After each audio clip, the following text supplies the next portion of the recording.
All right, guys, so now we have switched gears and we're taking a look at the Global Trader app. And again, just a quick reminder, this is going to be the simplest app of the Interactive Broker family of apps. And you might want to check out Interactive Brokers Mobile if you're looking for a bit more data and a more robust experience.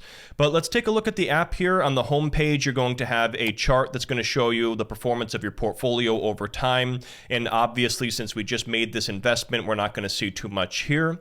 Below that is going to be a news feed related to your portfolio and any investments that you have made. Then you have buttons here to access transactions, recurring investments. We're going to take a look at that shortly. Your account, you have the option to withdraw and deposit, access support, convert currencies, which is all going to be helpful for certain users. And then if we scroll down below that, we can see the top holdings. Since we only have one, that's all that's listed here.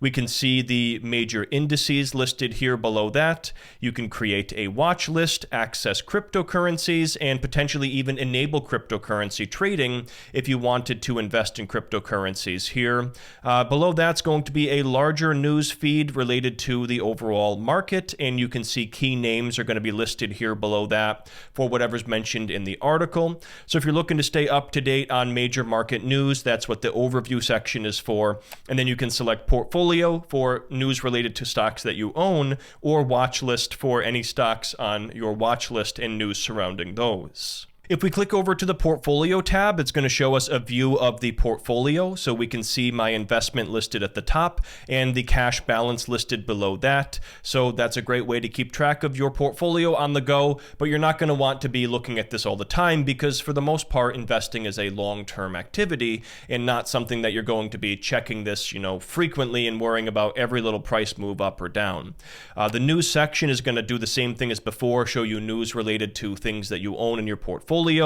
The orders tab is going to show previous orders or orders that are open, I believe. And then the trades tab shows you your historical trades. So there we can see the trade that we placed on the desktop here, buying VOO and paying $603.26 a share. It shows how much we bought, the trading commission, and the time that we bought. And then we also have the ability here to create a watch list if you're interested. The next tab over here is called forecasts. And this is where you can explore different categories here. So for example, if we click here on economic indicators, this is going to actually be the prediction market feature. So I thought this was actually a separate app. It's possible they have both options here, but you can trade prediction markets right here within this version of the app if you're interested. So that's what that section of the app is here under forecasts. And then if you click here on the explore tab, this is where you can research different investments here, take a look at top gainers, most active, the biggest losers in the market for that day. You can also access a stock screener, take a look at world markets here and their overall performance, look at performance by sector, cryptocurrency performance, and then additional learning resources here available too at the bottom. And then just like before with the desktop version, you can type in a symbol here if you wanted to take a look at a particular stock. So if we type in NVIDIA, we can see that listed here at the top and select that here. And then you're going to get access to a price chart. You can change the different time horizons here, calendar events, market data, company profile, and then you can also access a lot of the data that we saw earlier on, but here just in an app format. Not nearly as much as the Fundamental Explorer, but you do get some of it here. And then you can buy, sell, and trade options for this right here within the app. But what we're going to do now is click on the back button, and I want to quickly show you their recurring investments feature. So if we click here on the portfolio button and then the recurring tab here on the right, this is where you would list your recurring investments. Now we don't have any created yet, but let's go ahead and create one now just so you are aware. We're going to go back to the home tab, and then if we scroll down here, we see this button where it says recurring with this little red dot on it.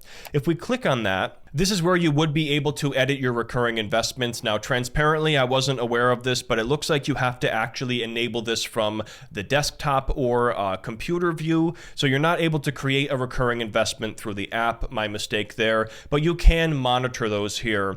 But something that a lot of people might be interested in is looking to create a recurring investment, especially for something like investing in the S&P 500. So if you wanted to put, $10 a week or $100 a month automatically into something like that, you can set that up very easily here within the Interactive Brokers app.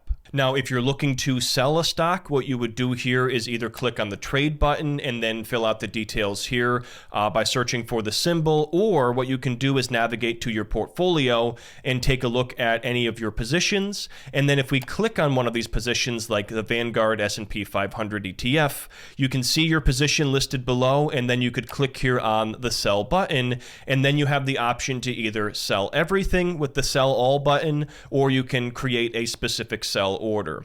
If we click here on sell order, we can see details here surrounding the order type, and it's set to limit by default, but if you want it to go through right away, I would recommend a market order.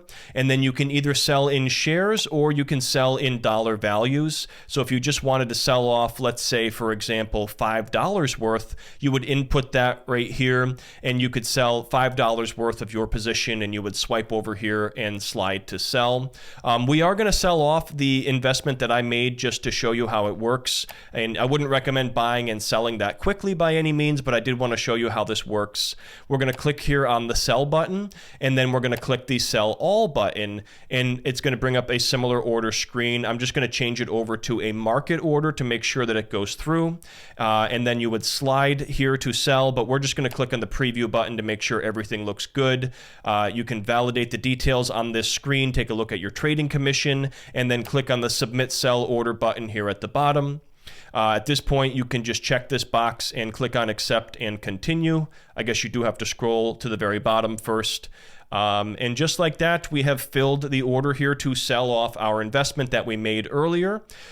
So just like that, we've now done both sides of the transaction. If I click here on done and now navigate back to the home page that I was on, it now lists our US dollar balance as $49.53, and we don't have anything else in our portfolio. If we click on trades, we can see both the buy and sell order listed there. And obviously we don't have any positions in this portfolio anymore, so it's just going to be cash. And then let's say you're looking to transfer that money back to your bank. It's not going to let me do this just yet, but if we click here on the home button and then scroll down, we can see the option here to withdraw. We would select on that. And I guess, again, you'd have to do that from the web-based version. So you're not going to have full app functionality here for everything you're looking to do, but it can be helpful here to keep track of certain aspects of your portfolio, place trades, and things like that. But if you are looking to withdraw, you would just go back to the transfer section of the web portal that I showed you, and instead of depositing, you would withdraw money and then just input the amount that you want to send back to your bank account.